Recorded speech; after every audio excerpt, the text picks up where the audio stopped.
John mentions, the problem is, though, that some believe that equality and equity are the same. They are not. Equality is not and will never be equity. You cannot have the same. Equity absolutely is the prioritization of some over others. It is a purposive act. It is someone willfully ascribing a priority list, a sequences of priorities for certain types versus everyone else. That is never equal. It can't be equal. It is the antithesis of equality. You are artificially and arbitrarily picking one group, one category, and placing it above others because that's what you want, because that advances your ideology, your power. And it's always detrimental because there is always someone that was forced to the bottom of that list. It's not because they happen to be there. It's not because they chose to be there. It's because you put them there. You forced them there. You oppressed them. Equity is oppression.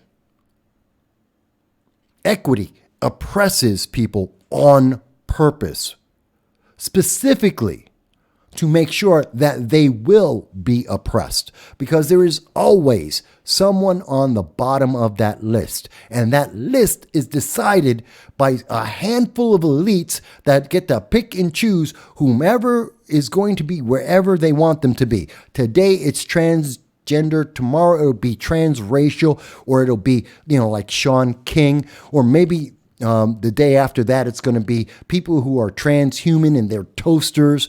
Maybe it's going to be short people or fat people. Maybe it's going to be people who are, anorexic. Whatever the case may be, there are always going to be someone they're going to put up on top of everyone else. And they're the preferred people. And you want to be those preferred people. So change your life, obey, and become the preferred people until we decide that there's a better group that we can better take advantage of and screw everyone else. Think about the fact that black men are ranked under black women, who are ranked under gay, who are ranked under trans. You want to tell me you believe in, we got to support black rights. Yeah, but you can't support black rights if you're supporting trans rights, because trans rights are more important. How about human rights? How about the Constitution? We are all born equal. That we have the right to pursue life, liberty, and happiness. Not the guarantee, because life is not guaranteed. Happiness is not guaranteed. Success is not guaranteed. You're not going to be Bill Gates, and you shouldn't be. And the argument for equity is so vague. It's so vacuous. It has no thought to it. It is absolutely, the argument for equity is obey. That is it. See, and I use Bill Gates for a good reason, Mike Boy, because someone might be smarter than Bill Gates. Some people may be not as smart as Bill Gates, but there are people who are smarter than Bill Gates. Why settle for Bill Gates? You might be richer than Bill Gates. There are a lot of people who are richer than Bill Gates. Why not reach for that? Because someone told you that's all you can get? Because that's all you rank in the equity? You don't, you don't fill out all the criteria. So you don't get above Bill Gates.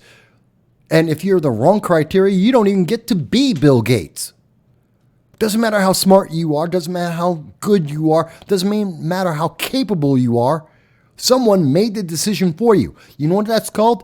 Dictatorship. You know what that's called? Slavery. Call it what it is. It's slavery. Modern equity, the policies, the ideology is slavery. And if someone is promoting equity, they are promoting slavery. Because they have chosen equity by its definition selects your value.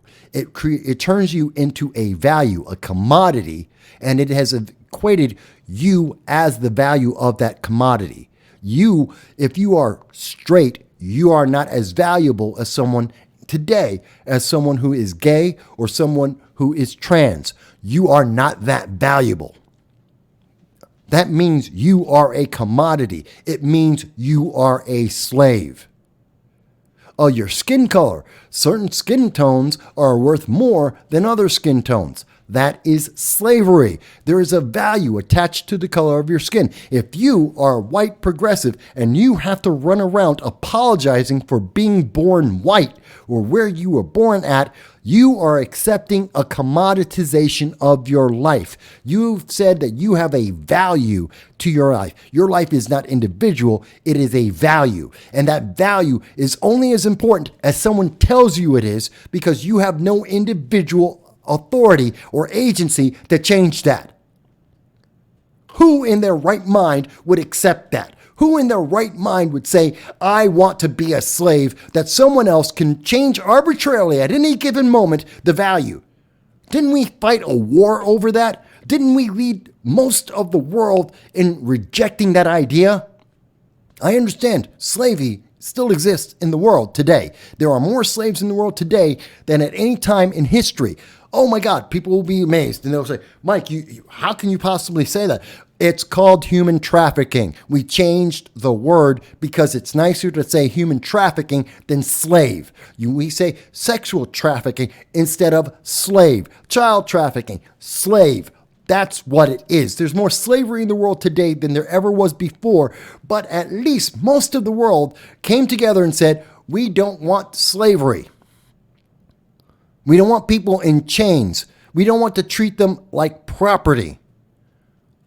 And slowly but surely, most of the world has agreed with this, and we have changed the way that we live our lives. Why are people so adamant in fighting this and going backwards in time and saying, hey, just accept equity? Because instead of saying human trafficking, instead of saying child trafficking, instead of saying sexual trafficking, we're going to now say equity, because it works out to the exact same thing. I have some passion on this. I can't stand equity. Can't stand it. By its principle, by its definition, by its action and execution, I can't stand it.